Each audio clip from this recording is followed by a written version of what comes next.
when you put food aside and don't make it throughout your day, like, you know, if you have a specific time, this is the time, 2 p.m., before 2 p.m., this is the time for my food. When you put food aside here, there's so much room for more things in your life than just putting food everywhere, because it's like it's the primary thing in all your things. It's always there. It's with your other thing and with this other thing and this other thing. But when you keep it to one side, one corner, and you get it over with, then you have so much room for other things. Then you become more empowered and more confident in yourself. And your relationships can be centered around fun things, not around food, around fun and laughter. It's so liberating. You give the chance of other doors in your life to open. Maybe they're a tiny bit open, but now they can really open and you can experience something else in life. You can hear God's voice better. You're more on His frequency when you're not just filled with so much food all the time. I think all of this universe, you are in power of your own destiny. You can take charge of your destiny, and the universe this and all this stuff that we hear, manifestation and blah blah blah. I think it's a big lie. It's kind of like it's kind of true, but it just wants to take God out of the picture. It's just saying you can have all those things that God gives you, but just take God out of the picture and don't say it's God. Just say it's me and I am the God and I am the universe is inside me or whatever thing, and just boot Him out and you decide what you want. Like you want what you want. But isn't it always that God has a plan for you and God has a purpose for you, and His plans, it says that, are good plans, that His plans are not to harm you. They are to prosper you, prosper like wealth, like success. His plans are to give you a hope. His plans will give you a hope and a future. And that's what it really is. A lot of people are so like not happy in their lives because they don't have hope and they don't have a future, because they never went to Him and said, hey, what are your plans for me? Instead, they go to this universe confessions thing, and I'm going to get it because I confess it or something. But why don't we not go to God and ask Him what His will for us is? Isn't that the most important will? That His plan and will for us is the best plan. It's even better than what we think. It's what we really desire in our own hearts.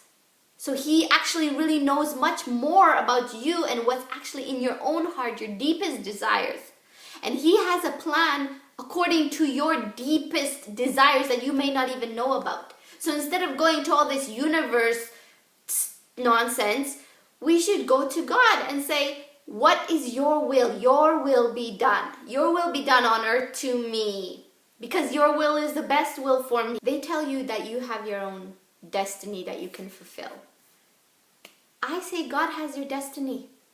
He has your destiny in His hands, and all you need to do is go to Him and be devoted to Him, and He will give you that destiny. If only we were as diligent and consistent, meaning if only we were as disciplined to go to God as we go to these apps and these confessions and these cards and things that we read every day, if only we can go to God with the same diligence and discipline, how much more greater fulfillment and hope and a future we would receive if we ask Him, what is your will for my life? Because I know that you know exactly what I want. You know exactly what my deepest desires are. Since I've started this stop eating at 2 p.m. thing, I have noticed how my digestion is extremely so much better.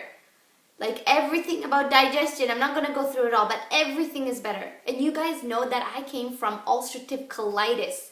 My digestion sucked. My metabolism was so low from all this constant low calorie dieting. Another thing you can do is, if you're having trouble stop eating at a certain time, have some fresh juice in the morning on an empty stomach.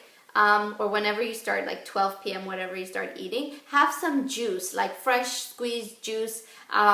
Celery, grapefruit, lime, and ginger is basically my base. From there, I do other juices, but those are the best things. You can also add pineapple to that, and that is so good. That is a great juice, and that's gonna help kind of eliminate those things that are making it hard for you to keep fasting and feel great during fasting, not have those headaches and, you know, lethargic. From when I started this 2 p.m. fasting thing, 2 p.m. intermittent fasting, when I stopped eating at 2 p.m., I've had so much more things in my life. I started like a face care routine. I started teaching my kids at home, like writing, reading. I've gotten so much more ideas of how to help them learn quickly. Like, it's really amazing the other doors that open up in your life. Yeah, like I started taking care of myself more. It's just life feels more organized, and it feels like you have more time throughout the day. Have you ever said, like, I don't have enough time, there's not enough time in the day, even I don't wake up at 5 p.m. My energy has improved so greatly. I feel like my energy is much at a better place, and I can tolerate carbs much more. I'm gonna read something now from there is a test about stopping at 2 p.m. The first human test on early time restricted feeding found that this early time restricted feeding reduced swings in hunger, altered fat and carb burning patterns. Definitely, I feel like I am less hungry when I stop at 2 p.m. than 6 p.m. If you can believe that, it's true. This was done by the Obesity Society annual meeting in 2016, and this was like one of the first tests that they did on stop eating at 2 p.m. We found that eating between 8 a.m. and 2 p.m. followed by an daily fast kept appetite levels more even throughout the day. Research by Early Career Research Grant awarded in 2014 suggests that eating a very early dinner may have some benefits for losing weight. The body has an internal clock, and many aspects of metabolism are at their optimal functioning in the morning. Eating in alignment with the body's circadian clock by eating earlier in the day can positively influence health.